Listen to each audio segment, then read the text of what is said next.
नमस्कार। आज की हमारी चर्चा नीच भंग राजयोग को लेकर के है।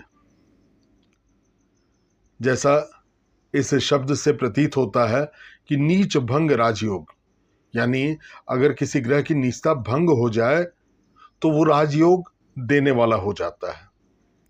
तो कुंडली में अगर कोई ग्रह नीच का है तो वैसे भी ज्योतिष में कहा गया है कि ग्रह अगर नीच का है तो वो बुरा फल देने वाला होता है। तो उसकी नीचता कैसे भंग हो, क्या क्या चीजें देखी जाती हैं कुंडली में जिससे नीचता भंग माना जाता है और वो राजयोग कारक हो जाता है। सबसे पहले,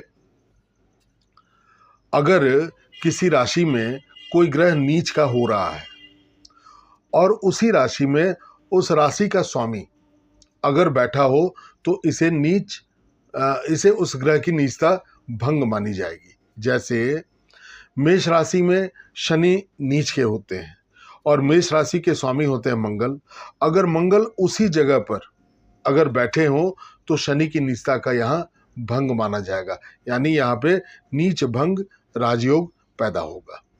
दूसरा, जिस भाव में ग्रह नीच का हो रहा है उसी भाव में अगर कोई ग्रह उच्च का हो जाए तब भी नीच भंग माना जाएगा। जैसे कर्क राशि में मंगल नीच के होते हैं, लेकिन अगर वहीं पे गुरु भी बैठ जाएं जो कि कर्क राशि में उच्च के होते हैं तो मंगल की नीचता यहाँ पे भंग हो जाएगी और ये मंगल राजयोगदायक हो जाएंगे, यानी इनका नीच भंग हो जाएगा।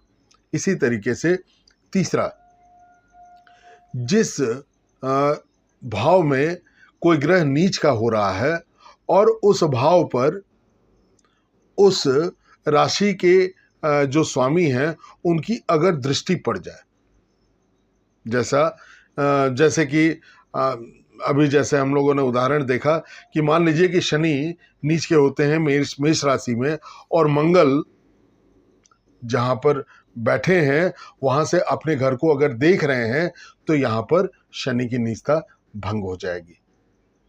चौथा, अगर ग्रह नीच का ग्रह तृतीय भाव में, छठे भाव में, अष्टम भाव में और द्वादश भाव में, इन चार भावों में अगर कोई ग्रह नीच का बैठा है तो यहां पर भी नीच भंग राजयोग माना जाएगा।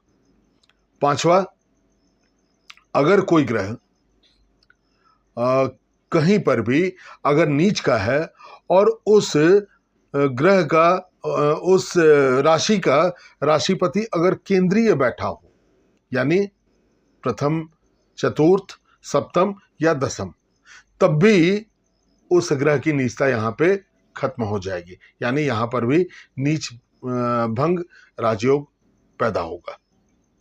अंतिम, छठा, अगर जन्म कुंडली में कोई ग्रह नीच का बैठा है और वहीं नवमांश में वो ग्रह उच्च का हो जाए तो उस ग्रह की नीचता यहाँ पे भंग मानी जाएगी। तो ये कुछ प्रमुख बिंदु हैं जिसके ऊपर हमारी चर्चा हुई कि कैसे हम लोग कुंडली में देखें कि नीच भंग राजयोग हो रहा है कि नहीं हो रहा है। नमस्कार।